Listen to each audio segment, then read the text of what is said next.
Well, hello everybody and welcome to episode number 25 of the Hunger for the Hustle podcast. I've only been doing these about 3 weeks now, but we have had a crazy number of them. I've been just keeping up with the amount of guests that want to book in, and I've been having a lot of fun.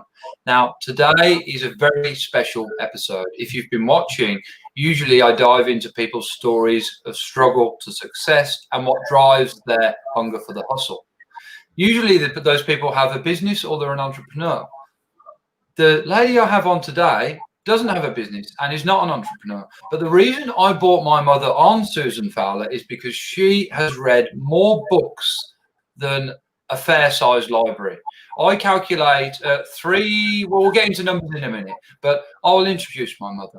There's a quote by Abraham Lincoln that resonates with me when I think of my mother, and that is, "All I am and all I hope to be, I owe to my mother." That was said by Abraham Lincoln.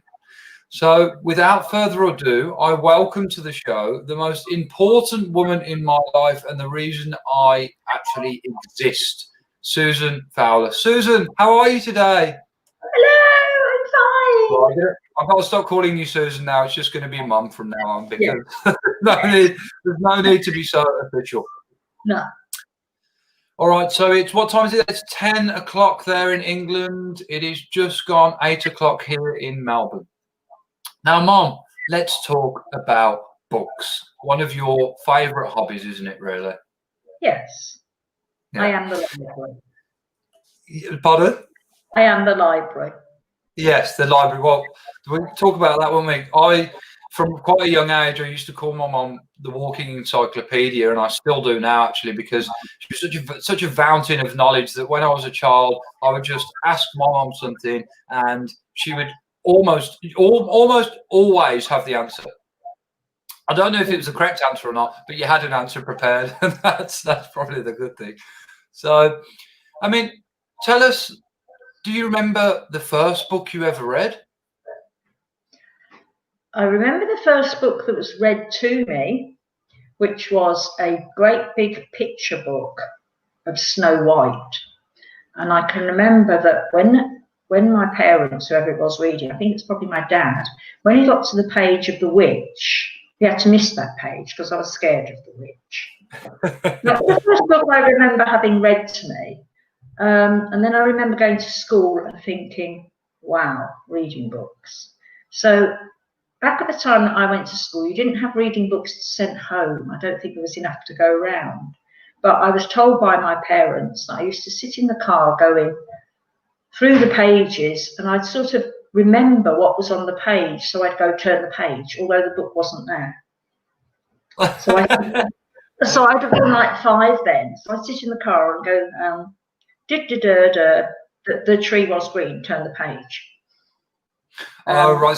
So you'd recite the book as if you still had it in your hands. Almost, yeah. I mean, obviously, I can't do that now. It's read a bit deeper books, but yeah, that's where it started. Yeah, and then how many books would you say from the age of 5 do you generally read a week? 2 or 3. Sometimes 2 or 3. more. I think I don't know what our audience will think about that, guys. Put your feedback here in the comments, please. But to me, that is amazing. 2 to 3 books a week. It takes me I probably read, if I'm really going at it, I read maybe 2 a month, and that's probably being kind. It's more like 1 a month.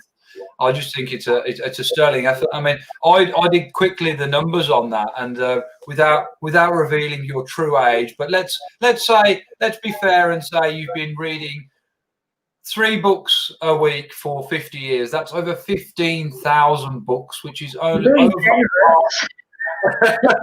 I'm being generous. That's well over 15,000 books and well over 500 million words. And that's not even counting things like newspapers, which of course you read regularly. Mm-hmm. It's an awful lot of books. It astounds me, which is the exact reason that I brought you on the show. So, I mean, do you have a favourite book, like a go-to book that you've read again and again that you almost know off by heart? Probably the favourite book that I've ever read sort of throughout my lifetime that I could pick up and read again tomorrow is Alice in Wonderland. Ah, that's interesting. Because it's just so magical. And that leads to, yeah, sorry, go on. It's such fun. And the older you get and the more you read it, the more you can read into the characters. Yeah, it's an interesting one, Alice in Wonderland, isn't it? Because it's one of those Disney, which is the same with a lot. I kind of digress there because it was made into a film, wasn't it? But it's one of those books that's written for children, but of course it appeals to adults as well because there's some themes in there that you can, and as you've just highlighted, when you're reading it as an adult as opposed to a child, you can see it from a different perception and pick up on different things. Very much, yeah. And that's the case for a lot of Disney books, weren't they? They weren't originally written by Disney, but they were turned then into films. Yes, and Alice in Wonderland, it was first made into a film, like the old-fashioned Disney film, which I did have a copy of on video. And then when you and your younger sister were children, it came out again in a new version. And then now they made the next version, which had like real-life characters in it. Yeah. So it's the same story, but retold with a slightly more wacky way. Yeah. That's why it's a fascinating book, because when you read it as a child, you just read it as is, and you just think, "Oh, these are strange characters, like a cat that smiles." But when you get a bit older, sort of adult, you realise that the cat's more of a character that's like a bit sly. Yeah, you do. Sorry. Very imaginative story. Yeah. And before we go any further, actually, I've got to say a big thanks to Jade for actually setting this up technically today. Jade's my younger sister, and she set this all up for us because I don't think it would have happened if it was left to you, would it, Mum? No, I can read books and can't work a computer. Yeah. Well, but that's interesting though, because you've started reading books on a different format, haven't you, recently? Yes. And really, that's been a bit of a saviour through the pandemic, hasn't it? Because the libraries have been closed. Yes. Now, what format have you been using to read books? I've got a Kindle, which actually you bought me, I think, or Joe bought me. I can't remember who bought it for me. And I must admit, when I first got it, I thought, "Oh, here we go, a bit tech." But somebody showed me how to use it, and it's brilliant, absolutely brilliant. I love it. I still like a good old-fashioned book that you can hold in your hands, but no, I actually really enjoy reading it on the Kindle. Yeah, and that's. I mean, I haven't had a Kindle, so I don't know how it works. Do you just kind of? Do you have to buy? Do you buy books on there and they stay on there, or do you rent them? Or you can buy them, or if you're like me, you just type in books for free, because I'm still sort of like learning. And you just find these books for free, and you read through the list of what you can read, and there's all sorts of genres on there. There's something to read, and I just pick a book and you tap it, and then it comes up on the screen. So it's there, and you can make it into bigger writing or smaller writing, depending on how big you want it to be. And then when you finish a page, you just tap, and it goes to the next page. No, it sounds very easy, and it's like I mean, another question I've got, and some of those questions are going to be the questions that I've given you, Mum, and then some of them aren't, because they're just going to lead to other things, aren't they, of course? Yeah. But, I mean, I tend to use books as a tool. If there's something I want to learn, particularly, as you know, like I spend a lot of time working on myself and improving myself, or at least trying to. And then I use books to kind of learn things in that regard and to help me, improve on certain things in my life. And then I also use books when I'm going to bed at night, because if I'm in bed with a book, I get through maybe 2 or 3 pages, and then I'm just fast asleep. I'm gone. So, do you use books for any of them same purposes, or any different ones? Oh gosh, yes. At different times in my life, and depending on what time. I remember once, the first time I went to Bali, and I didn't really know an awful lot about their religion until I got there, and I noticed that part of that they're the only Indonesian island that's actually Hindu, And I remember asking my daughter why they left these little saucers outside your door. It's just part of their religion. So I decided then to read a book about Hinduism. Yeah. Which up until then it hadn't captured my interest, but being in a country that actually practiced the religion on a big theme, like in Bali, if you've got anything bigger than, I don't know, if you've got a stone outside your house, then it becomes religious significance. They wrap a sort of checked cloth around it, and it can become a shrine because Right. they're such a poor country. So I just learned all about their religion, and if I lived in Indonesia, I'd have to live in Bali and be a Hindu. Yeah. Because it's just a religion based on joy. So Okay. yes, I do. That's good. So yeah, you use it for the same purpose as me, and probably a lot of people do. You know, it's a tool to learn about things, learn about people. Do you read? And talking about books that learn about people, have you read many autobiographies, and do you enjoy reading those? Maybe perhaps more when I was younger. I used to read autobiographies. Now I tend to stick more with. I read a lot of books, fiction books. And I read, as you know, my love of ceramics. I read a lot of books about ceramics. And I read books about countries because I have a family of travelling people. So if they're in a country that I don't think I know much about, I'll check up about it. So I know everything about Australia now. You probably know more. You probably know more than me. I've not read any books on the place. I just choose to live here. Yeah, lucky you.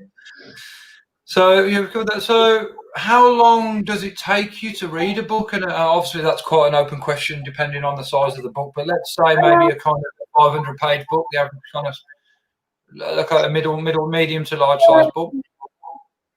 Probably a couple of days, but it's sort of relative to how much time I choose to spend. I mean, I don't work anymore, but that doesn't mean I can just always sit down and read a book. You can multitask when you're reading a book, but in a way, like you could read a book and watch television, but you can't. Well, I don't know. You can't really take them both in at the same time.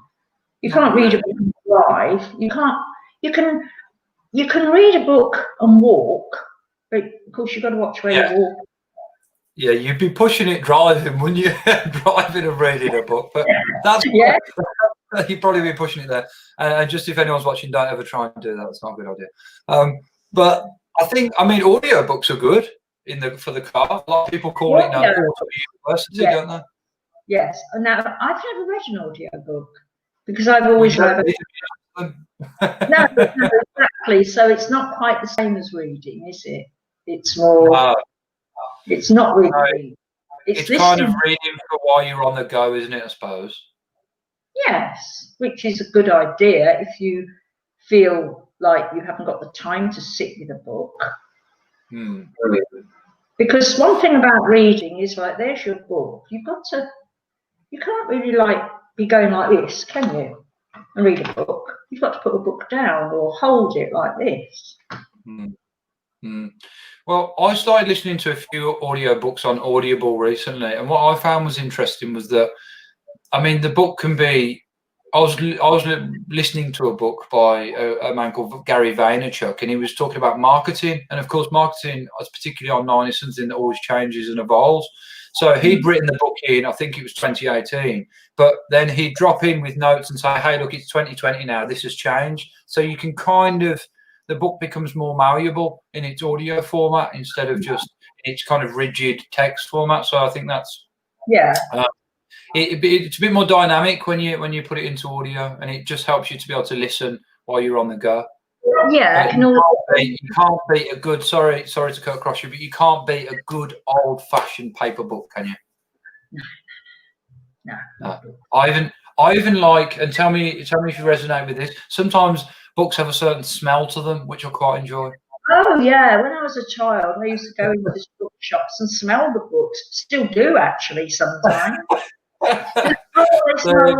Smell of new books. Yeah, so if, maybe that'll be something that you'll enjoy doing when the library's open again. So if you happen to be in Sutton Coldfield, folks, and you catch my Mum Susan sniffing the books, then you'll know why.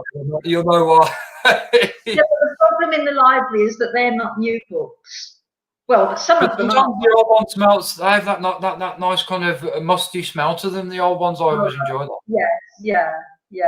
But because the library that I go to has been closed for so long now, like where are we? We're now in October. It's been closed since March. Wow. I should think the books will be going into decay by now, because I'm not there to choose them. Well, that's right, and it kind of leads to my next question. That's like, I mean, how long does it take you? Let's say you're there, you're in the library, you're looking through some books. You look at the front, you look at the back, maybe you look at a couple of pages. How long does it take you? How quickly can you identify a good book from a bad one, or one that I suppose is going to appeal to you, as opposed to, no, this is going to be something that I wouldn't enjoy? Right. First of all, certainly not by its cover.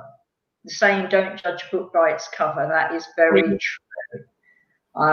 You could pick up a book that you think, oh, I'm going to like this book because it's about people. I like books about people. But even if you just read the sort of bit on the back or in the front, the front page, it sort of tells you what it's going to be about. It doesn't tell you in that if it's going to be the sort of book that I don't like reading, where you've got loads and loads of direct dialogue. Right, okay, yeah. I don't like those books either. I don't like those books at all. So I'll sort of know what sort of book I'm looking for. Most of the books that I choose to read, I prefer books that aren't set in the present day. I prefer books from the past. I don't mind if they're set in the present day if they've got some history to them. But I don't want to read about a bunch of girls going out shopping or something like that, and what they're saying to each other. So I pick up a book and I probably look through the first couple of pages, or maybe the first page even, and think, well, yeah, there'll be something about it that appeals to me. Probably the fact that people don't talk to each other too directly too often. And maybe that I think I'm going to remember the names. Yeah, if you get to page 5, if you've read the first chapter of a book and then you put it down, and then when you pick it up again, you can't actually even remember the characters in it, you're wasting your time. It's true. It's a very good way to analyse a book, in a quick form, Yeah, because we can't even remember that the main character's called Sarah and she knows somebody called Mary. If you're thinking to yourself, well, who are these people? Well, you've lost the plot, haven't you? So it's not a book that you're remembering. Yeah, that's a good point. And how many times have you, I know you've done this because you've told me this before, and I find it quite funny. I think I've even been with you on holiday somewhere where it's happened, where you're reading a book and you get maybe a third or 2/3 of the way in, and you're like, wait a minute, I've read this before. Oh, yes. Well, this comes with everyone. Yeah, I have actually done that. Now, I don't know if that's a sign of either getting old and decrepit and losing my memory, or that I'm reading a book that I've read before and it's so good, and then I get halfway through, and I have done this more often on holiday, because before I had my Kindle, I'd take what I call my holiday books with me. So I probably only take 2 books. So I'd sort of, not so much nowadays, because in the last 10 years or so, you go somewhere and they always have like a book swap. You're in a hotel reception, and I love them. That's just, it's made my day. If I go somewhere and there's a book swap, so you leave your book and take another, well, job done, because I haven't got to worry about the book I've already read. But we're talking about when you were a little bit younger, and yeah, that has happened to me, and I've suddenly remembered, oh no, I know how this book ends. Did you finish it, or did you just stop? Probably just stopped, because I could just remember then exactly what was going to happen. So I was like, no, move on to the next book. So no. Yeah, fair enough. Yeah, I suppose there's no point reading it twice. Yeah, there's a lot of those little book swap things. It's something I've seen a lot of, in particular in the pandemic. You know, people just putting a little box outside the house and going, help yourself, take one, leave one. You see them. I've never really seen them in the. I'm not saying I've never seen them in the UK, but I've not seen them on the scale that they are here in Australia. They'll have like almost looks like a really small garden shed with a clear window on the front, and they have them outside schools and big houses, and you can just swap books. That's the first place I came across one. I was in Sydney, Australia, and there was a coffee shop. But when I went in the coffee shop, it had like a coffee shop, but then it had a bit at the back, and there was a bookshelf. Well, I was away, but there was a bookshelf. And, That's it. your sister said to me, "Oh yeah, you can sit in here and read." I was like, "Wow!" So I did. I sat in there and read, and that was the first time I'd ever. I think maybe it started in Australia. I don't know, where you could sit there, have a coffee, and just read. There was people reading papers. There was people. You could take the books. I'm not sure you could buy them. Maybe you could buy them, or you could just swap with them. Yeah. And because I was in Sydney, which is probably quite a lot of people who went there were like me. They were visiting. You'd find books that were just from all different places. The type of books I've never even seen before. Yeah. Quite a few books about religions, and just every sort. If you can imagine how many people might have come through that cafe in Sydney and left their book, swapped it, and I was quite fascinated by it. Yeah, it's interesting. Sydney's such a melting pot, as Melbourne is, where I live, of different cultures. So, of course, you're going to be seeing books there that you perhaps wouldn't even know existed. B would pick up. C would typically read. But it's a good way. It's a good way, those book swaps, of really getting into books that you wouldn't usually read, because you're in probably a place, particularly if you're far from home, you're in a place that only has a limited selection. You like reading, so you're really forced into a situation where you pick a book that you would never usually read. So do you remember the first time I was you in St Kilda and I said to you, "What's that building?" You told me it was a library. You never seen me move so quick, have you? Yeah, no, you were off, weren't you? Yeah, you were off. Go and join the library. That was funny. You go over there and I'm like, "I want to join the library," and it's like 20 questions. Well, that's it, isn't it?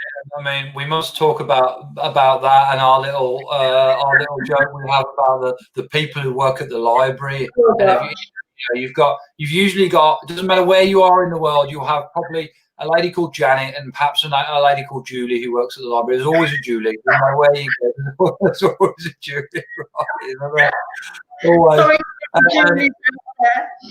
And sometimes you go there, right, and you've got to have your library card. This is essential. It's like driving without your license, But sometimes you get there and you forget your card, and it's like you go up to the desk a little bit tentatively, and you're like, "Oh yes, hello. Here's my books to return, and I'd like to hire these, but I don't have my card with me." And they're like, "Sorry, you haven't got your card, Julie. She hasn't got her card."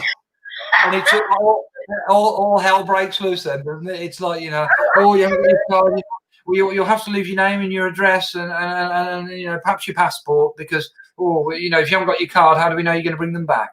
That's what they're very protective, and they're quite rightly so. It's their job, but they do get very protective over the books, don't they? I think most people who go to the library where I live, you've got your library card with you. So if you haven't, it's like red flag. This lady's coming. Something major to do. And if you can't find your library card, then you can have a temporary one. But they're still going to ask you for your bank details and your name and your address and your phone number, because it's quite it isn't a serious job working in a library. Well, I think the people who work in the library would probably argue it is. Yeah, but they're amongst books all day. I mean, wow.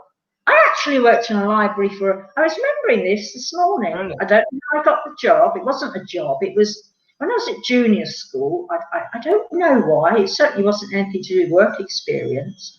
I think I probably nagged my parents that I wanted to work in the library, and somehow or other I ended up going and working. I didn't get paid. I was only about 10 years old.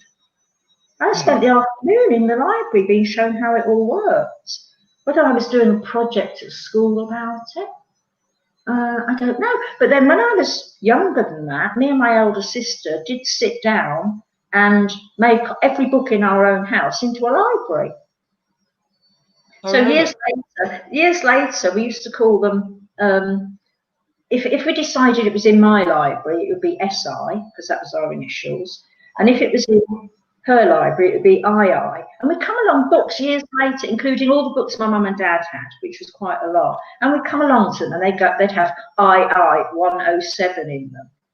And we know that because it belonged in our library. Yeah, it makes perfect sense. You indexed your own library. That's interesting that, and I'm going to talk about a thing called paradigms here, which I know I've been talking to you about lately, and you get an understanding. A paradigm is essentially a series of habits or behaviours that you have had usually for quite a long time, and a lot of them they're programmed into us genetically, when we're born or conceived in the world, and then a lot of them are environmental and they come to us later for a number of reasons. But I mean, it would seem to me that, and it's a great positive habit, and what you may say is a paradigm, like the hunger to read and to always expand your knowledge and expand your vocabulary and learn about different things, or just to get a bit of escapism from a book. But I mean, do you think that's something that you got from your parents, from Papa and Gaga? I think it did, because right back to the age of 5, which most of my early memories start from then, I would know every Saturday morning we went to the library, and we always, I can't especially remember where me and my sisters would have kept our books, but Mum and Dad always had their books by their bed, on their bedside. Each side of the bed you'd have Dad's pile of books and Mum's pile of books. So books were always around me, plus we did have quite a few books in the house as well. That I think they bought.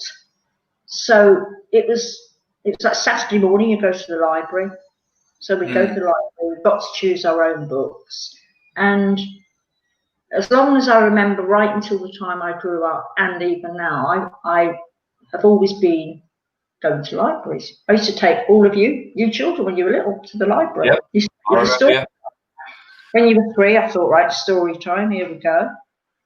And then I'd get you all a library ticket, and I'd do much the same with you. Yeah, I remember we used to go to the library a lot. That little one in Mere Green that's not there anymore. Is it like they moved it and built a much bigger one? But I remember that, and we were talking about this recently, weren't we? That unfortunately or fortunately, that habit of reading books wasn't quite passed on to me, was it, at a young age? No. You were too busy climbing trees or asking questions. You sitting still is a bit tricky, or was a bit tricky for you. I used to read to you, but it got to the point where you wanted to read books like Harry Potter, but you wanted me to read them to you, and they're not my type of books. Yeah. Your elder sister always read books. You and your younger sister not so much. I don't know why, really. I think perhaps they watch more films. Pardon? I think perhaps you and your younger sister watch more films. Yeah, I mean, I suppose the age me and Jade were, that was particularly a time when like Disney was just going crazy, wasn't it? It was film after film after film, and they were all big hits, like Beauty and the Beast, Aladdin, Jungle Book. They were all like early mid-90s when we were just small kids, and that was really, it's interesting that probably changed for quite a lot of children my age, that time. So instead of buying you books, it would be like you'd get the latest Disney film, which strangely I was discussing with my younger sister Wendy the other day, and we were saying, what a rip-off. We have to pay £30, which was a lot of money back then. £30. It's $29.99 for the latest Disney release. And you had to actually buy it or to rent it? No, to buy it. I've still got them all in a box under the stairs somewhere, all the video. Yeah. But they were so expensive. So I think the fact that they cost you so much money, it's like you will sit there and watch this loads of Yeah, yeah. Get every last penny out of it. Why not? times. Yeah, absolutely. Now, my So, next question, it's an interesting one, and I know this is going to lead to a project that we're going to be working on. But have you ever thought about writing your own book? yes, I have. As you know, in my house, I have what's called, well, it's called the Zen room now, but it's the book of the room of quotes, isn't it? It is, yeah, exactly right. And I mean, can I paint the picture there of what this room looks like? You can. This room did at one time used to be my bedroom, and I moved out of Mum's house when I was 21 years old, and I never found my way back, which is, I mean, quite a good thing, really. And my room, I mean, pretty much the day I moved out, it became an office / wardrobe, which I found a bit unusual, as my mum didn't work at that time, but apparently it was essential to have an office in the house, of course. And it became. I mean, I definitely wasn't coming back. Put it that way, because the room was no longer. And then the room it's got a lot. There's a lot going on in there, isn't there? It's a bit of a bric-a-brac store of all manner of things. But the main thing you really see is plastered along all the walls everywhere is small snippets and quotes that you've either cut out of something, whether it be the newspaper, a book, or a daily journal. And then it's got a huge map on the wall with pins of where we've. I think, is it where just you've been or where everyone's been? No, where everyone's been.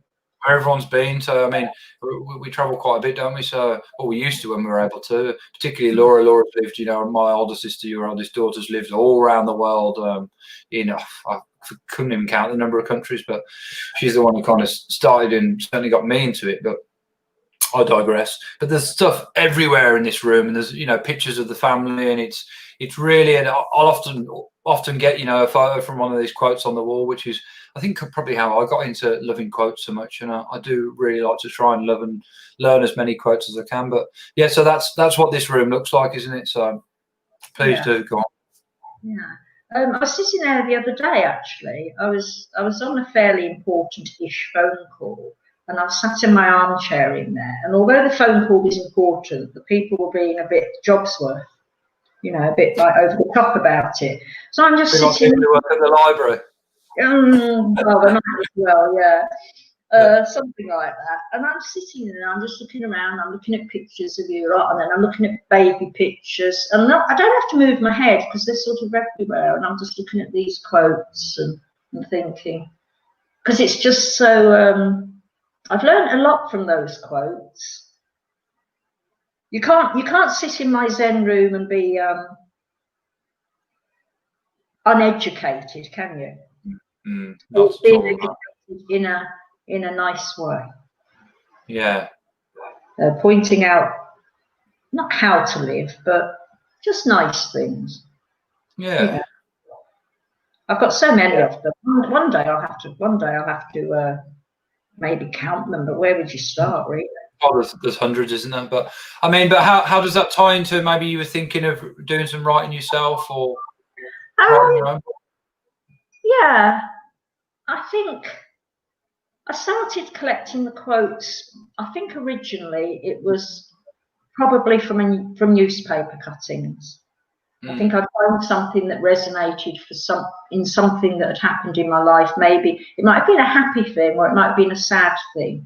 And I just think, oh, that's a good way of thinking about that. It should be like a positive way of thinking about it.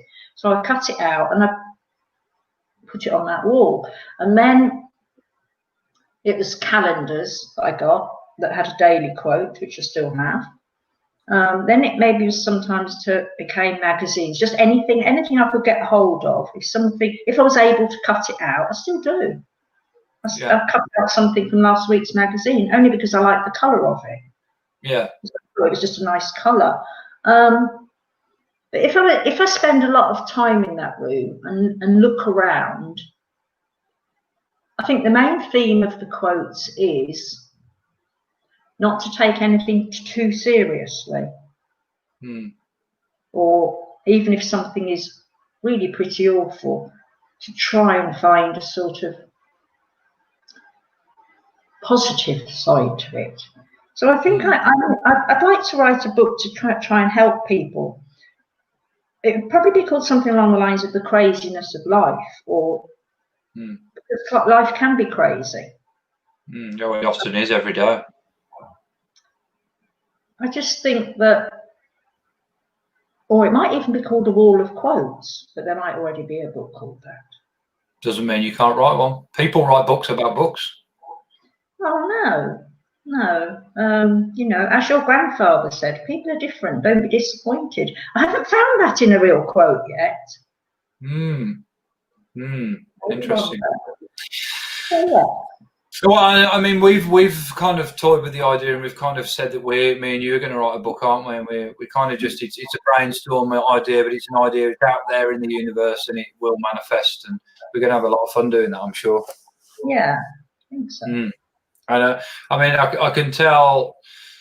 I can kind of reveal to the audience here, and this is the first time that I've done this on the podcast, that there is going to be a book, the Hunger for the Hustle book. That is really all I can say at the moment. It's going to be a collaborative effort, and it's going to be out. We're aiming to have it out by January next year. So yeah, that's the big reveal on that, but that's going to be a lot of fun. And again, it's essentially, I can say this, it's going to be a book like you said, Mum, that's going to help other people, because, you know, that's something I enjoy doing, and I know it's something you've enjoyed doing throughout your life, and it's just a great thing to do, isn't it? Help other people. Why not? If you can, where you can, whenever you can. Going back to the Zen room.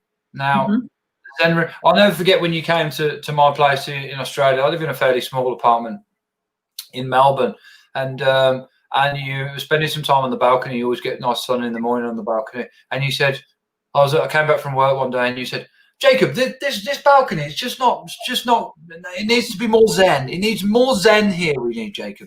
And I was like, well, what do you mean, Zen? And you're like, well, first, it needs all cleaned. It all needs cleaned. It all needs cleaned out. And then, you know, the feng shui needs to be certain things here, certain things there. And we went out on a road trip, didn't we? And we collected like rocks that get smaller as they grow up. And we made like a pyramid of rocks. And now that is my Zen zone. That's my space where, my place where I like to do my meditation and stuff. But I mean, let's speak about the value of the Zen zone and what you've been doing in there with, you know, the lessons I've been sending you from Les Brown.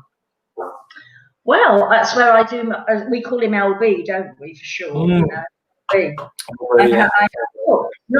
This isn't my LB book, but it's similar to this. Yeah, we can say that. I do the LB, and I just make notes of things that, not necessarily that he teaches me, although he is a great teacher. It just helps you to focus your mind. So I do that in there. And I'm trying to work on things, especially at my age, trying new things or seeing things differently.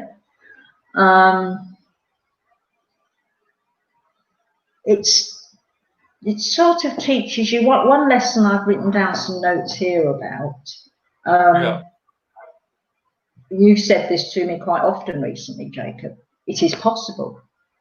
It is possible. It is possible. That sort of ties into quotes, because I'm sure you probably could somewhere, if you were to look hard enough, you could probably find a book on quotes, or you could find quotes that are you know, negative quotes, if you like. But then what would be the point of having a room full of negativity? It would just be, nah. Yeah, exactly right. And get in my room, you've got to be positive. Yeah, if you're not, you're going straight out the window. But there's something to be said, isn't there, I think, for having that space. And it doesn't have to be an indoor room. It could be an outdoor space, your garden, but it's somewhere that's almost sacred to you, and it's your happy place. It's somewhere where you spend time on yourself, somewhere where you get quiet and, you know, you just have a bit of time to think, breathing work, meditation. There's a lot to be said for it, because that room then, it creates a bit of an aura in that room, and that when you go into it, it's soothing, isn't it, really, I think is the word. You know, that Zen zone, that room that you've got, used to be my bedroom 20 years ago. Not 20 years ago, I don't know where I got that from, 15 years ago. It's soothing. You go in there and you just know it's a place to relax, doesn't it? That's what that space is for. Yeah, I mean, apart from being full of the quotes, it's just full of things I've collected from around the world and things from my own childhood, maybe, and just things really. But I don't not allow other people to go in there. I don't let my dogs go in there. I mean, they're not zen. It's just like there is only one armchair, so it's like, you know. I mean that that armchair has a story of its own, doesn't it? Do you remember when you bought that? No, I'll just tell the story quickly because it's a great one. This armchair, there's a brand in the UK called Laura Ashley, and it's like, if you're going to buy something fancy for your home, you go Laura Ashley. Yeah. Mum decides she's going to buy this chair, Laura Ashley, off the internet. And I'm like, okay, sounds good. Mum's got a KA at the time, a small car. I said, sounds good. Yeah, do you need some help with it? No, I'm fine. I'll get it by myself. No worries. I said, okay, fair enough. And then I get a phone call. Hi, Jacob, I'm here at the services with this motorway services with this chair. You're going to have to come and help me. Can't get it in my car. It's hanging out the boots. And I'm just like, I just knew I could have come with you and help you out. I got there and there was more, the chair was more out of the car than it was in the car. I think it was one of those luggage straps, wasn't it? Yeah, it was just about hanging in there. But hey, we got it home, and yeah. You've missed a little bit there. Can I just fill in the gap? Sure, yeah. You were in a car that was big enough to just sort of like put in, and I think part of it was that I'd rather ruined your plan for the day, and you sort of strode over to me like, Mum, you're so ridiculous, and you sort of grabbed this chair, which was absolutely huge, and sort of chucked it in your car and went, I'll see you later, Mum. How rude, how rude. I remember thinking, because it wasn't just down the road, it was, I think it was, over in, it was a good 60 sort of miles away from home or something ridiculous. Yeah, it was a fair way away, yeah. Having said that, I got my vintage chair, looked as if it had never been used, and it cost me £18. Bargain. I mean, that was a few years ago, wasn't it? That was back in the day when you could still get bargains on eBay. Pretty rare now. Pretty rare to get stuff like that on eBay anymore. Yes, very much so. Obviously, they wanted rich. Yeah, true. I mean, next question. Can you recommend 3 books that have changed your life? And I'm really intrigued by this because, I mean, 15,000 we said, and that's a low average. That's a really low average. It'd probably be more in the region of 20,000 books, which is just an insane amount. I don't think many people read that many books in their life, and you've still got many years left of your life. So it'd be interesting to see what kind of numbers you do achieve. I reckon it'd be somewhere up to 50,000. But yeah, what are your three big ones that have really had an impact on your life? Right. The first book that I'd say sort of, when I say changed my life, it's just such a lovely book. There's probably lots of people have read it. It's a book by an author. I don't think he's alive now. He's called Neville Shute. It used to be a favourite author. Neville Shute, Shute. Okay, Shute. And it was an author that my dad used to read a lot of books of. And I actually I thought, oh, they're probably big daddish books. And then one time, for some reason, I was in the house, family home on my own, and I couldn't find anything to read. I'd run out of reading material. So I thought to myself, no, I'm going to have to go and look at Mum and Dad's library books and find something, because they'd have them piled up by their bed. And I came across this book by Neville Shute. It's called A Town Called Alice. And I thought, that might be vaguely interesting. And then I remember that my mum had read the book. She'd mentioned it to me. It was absolutely lovely book. Anyone who hasn't read it should try and read it. It's actually based in Australia, round Alice Springs. So called A Town Like Alice, Town Called Alice, is actually Alice Springs. It's set around the war. There's nothing particularly, it's just a nice book. It's set around a war where these people lose each other and find each other again. But it's very much about Australia as well. Now, remember that I read this book probably when I was in my 20s, when I had no connection whatsoever to Australia, really. No. Or I didn't know I did. Not that you knew. Yeah. No. And I have read it. I read it again. I've read it again a few times. It's just a lovely story, but it's quite a deep story. So that's my first choice of book. My second one is, I think they're probably out of print now. They were called The White Oak Chronicles. And there was 22 of them, and they were based around a family who were called the White Oaks. That was their name. And they lived in a house called Jalma, which, if you remember... Oh, that's where that comes from. Yeah. So the books were called The White Oaks of Jalma, and you basically... When I was sort of 20s, 30s, people didn't really go out and buy books. It was very much you borrowed them from the library. And I remember my mum, God rest her soul, she went and got me the books in sequence, because you had to read them in sequence because it was historical. It's Right. like about these White Oaks people who lived in Jalma, which I think was somewhere in America. And it was sort of their family history. So there's 22 books in the series. I haven't actually found them again recently, but I bet I probably could on Kindle. They're just a family history. And although it was a story, I think it was sort of based a lot on history of America. And because there was so many to read, they were all, I remember they were pink. I remember them being pink. They were hardback books. I'm going to read them again, but they were well worth reading. And the third... White Oaks Chronicles, did you say? I can't actually, off the top of my head, remember who they're written by. I think it might be an Italian writer. I just can't quite remember the name, but they're called The White Oaks of Jalma Chronicles. Okay. Yeah, okay. The people are called the White Oaks, and where they lived was called Jalma. Sound very posh, the White Oaks. I think they probably were posh people, yes. And then my third book, well, I'm going to show my third book. The one that you bought with you, yeah. Props. I'm quite impressed that you brought some props more. Quite impressed by that.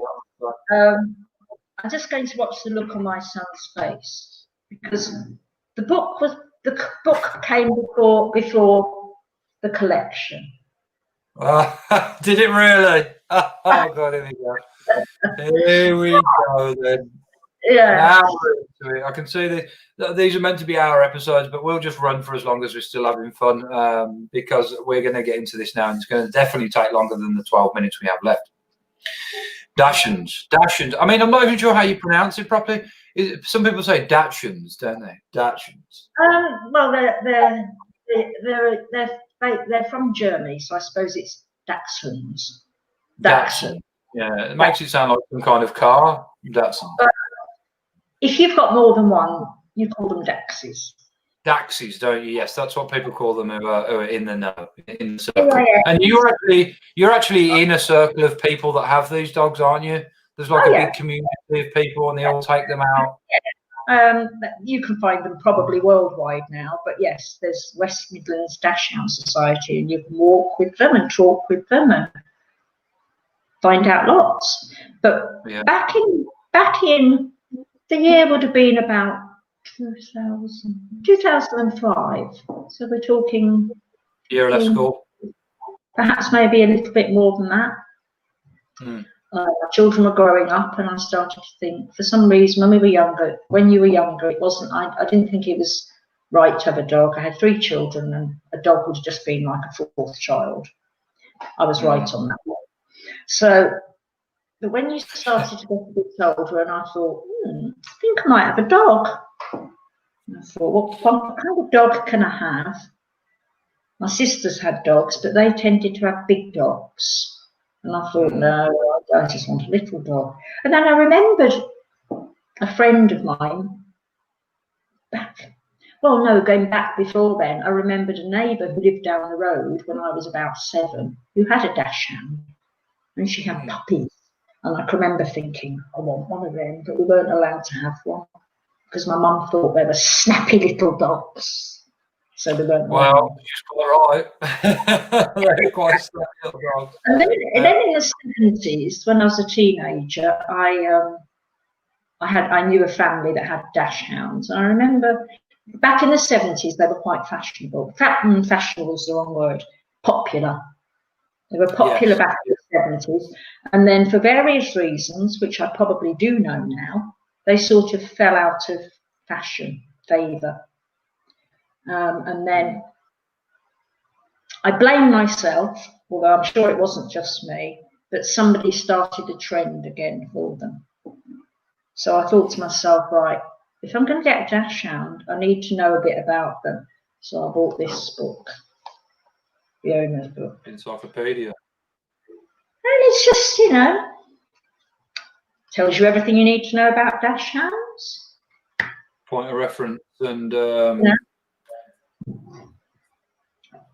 You asked about a book that changed my life. It's certainly changed my life.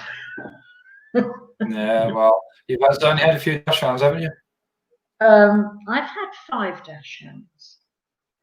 Yeah, 5, yeah. I only now have 2 dachshunds. Yeah. To anybody who's got dachshunds, they will know. I mean, this book says on the front cover, dachshunds, history, characteristics, temperament.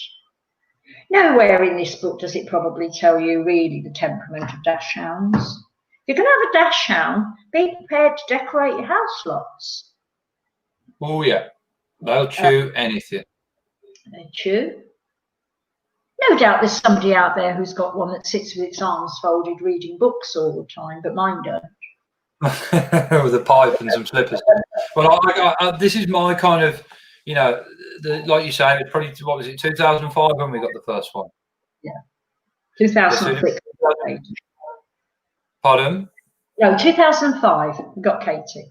Yeah, so the year I left school, we got Katie in. And what a great dog she is. God rest her soul. Probably the best dog I ever had the fortune of ever meeting. She was just no hassle, super chilled, which is very rare for a dachshund. She actually did what you asked her to do. And that's kind of my summary of a dachshund. They understand what you're saying. They're prepared to listen to you, but they've got no interest at all in doing what you're asking them to do. Yes. Yes. It's pretty much that in a nutshell. Katie actually thought she was a person.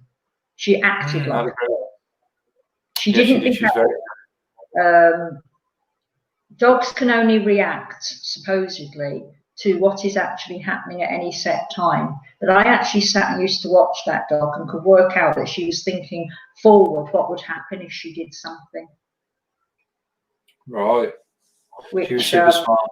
She was super smart, wasn't she? And she was, I mean, she was, you thought you were getting a long-haired one, because let's explain to the audience. So you get 3 different types of dachshunds. I think it's 3 different types. So you get short-haired, long-haired, and then you get some that are kind of in between, which are a bit of a mixed bag. Yeah, you get long-haired, smooth-haired. We're talking about dachshunds, because there is a standard which is bigger, or wire-haired.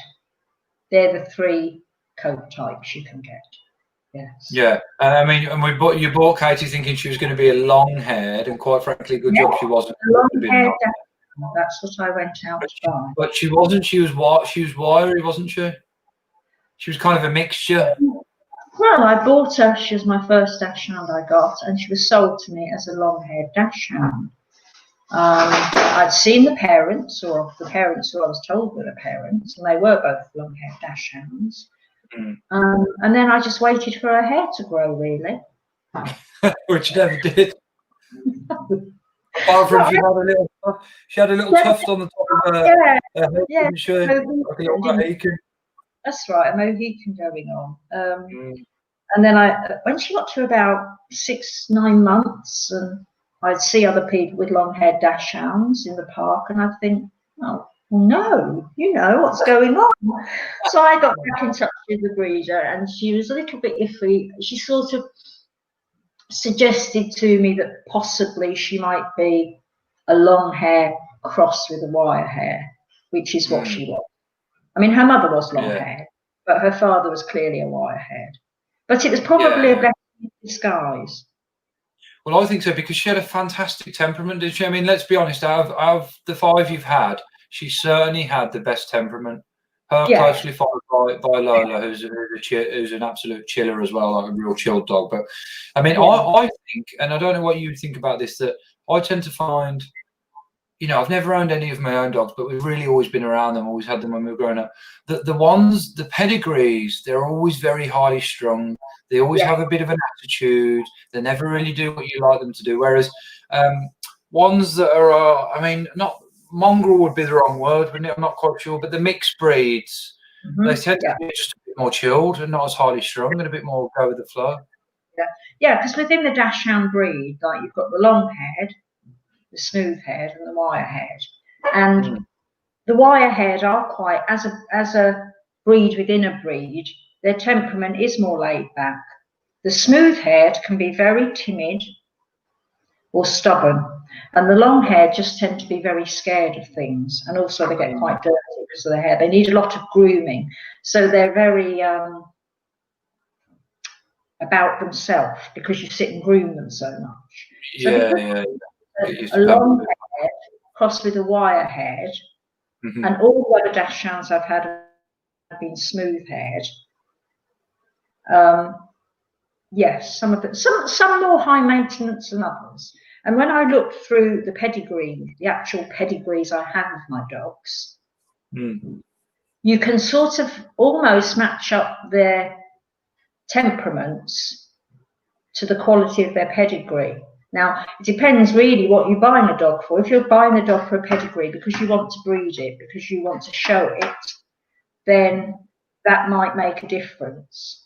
But I just stumbled across the pedigrees that I have. I didn't particularly choose them for any particular reason.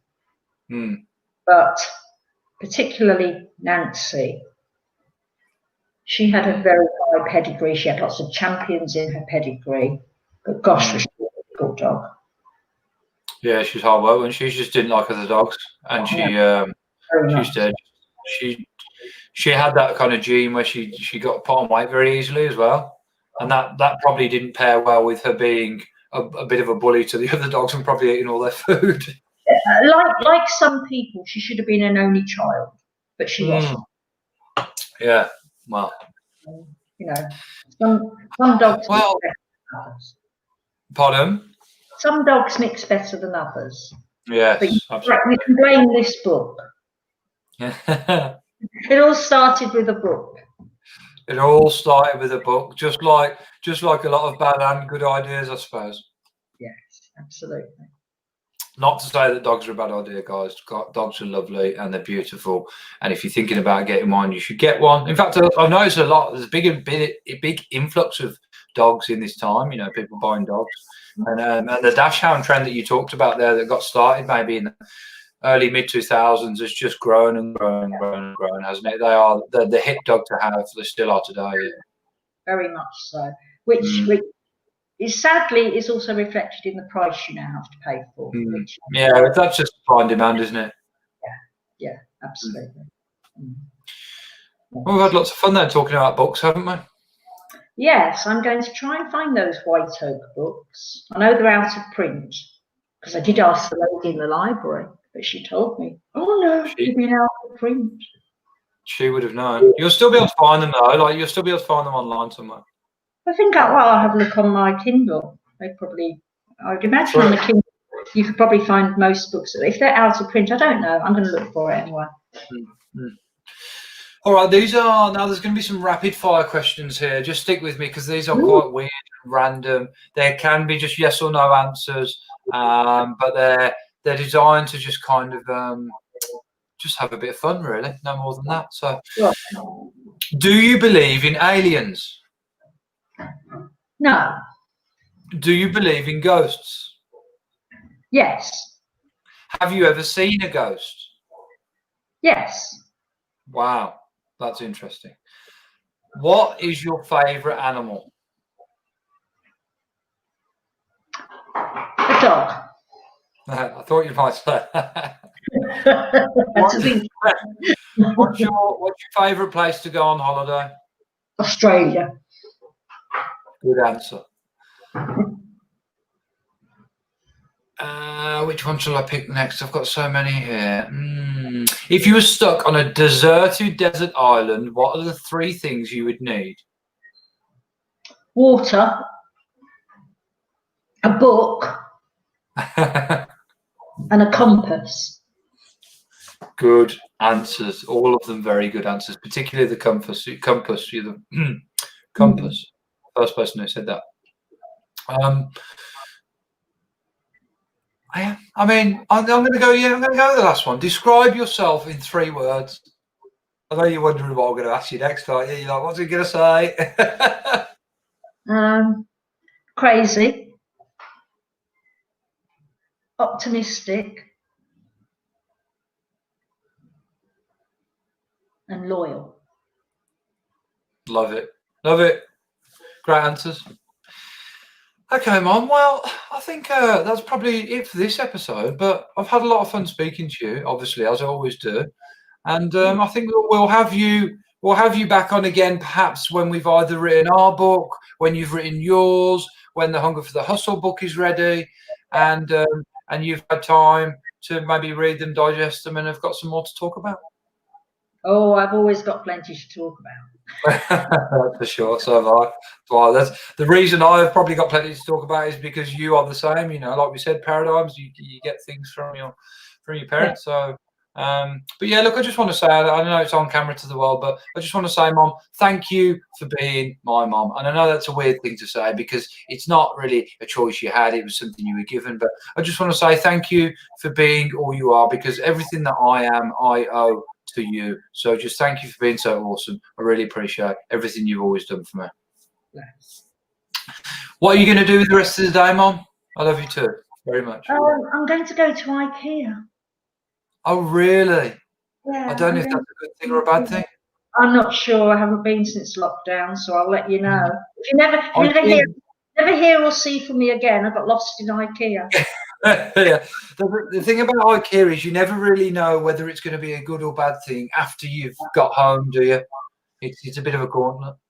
Well, I know sort of what I'm looking for, but I'll probably come home with something completely different. Well, good luck with that. Some sort of gadget that sort of like does something that you never knew you wanted. You bring it home and you think, well, why did I buy that? Exactly right. I won't come out of IKEA empty-handed. Oh, that's for sure. Absolutely right. So is it your so it's your night time now, so you're going to bed, yeah? 9:15. I think I'm going to do a bit of my thinking into results training, bit of reading, and then get a nice early night. All right. And a relaxing day on Sunday? No, I'm going to be working tomorrow. Oh well. But I'll find some time to relax as well. That's good. That's good, especially in Australia. As summer's coming. Anyway, now we're just waffling. All right, All right, Mum, I love you very much, and I'll speak to you soon. I hope you've enjoyed this episode, everyone. Wherever you've been watching, whether you're watching now, live, later, on any of the platforms, thanks for joining us, and I hope you enjoyed the show. Take care, everybody. Bye, Mum.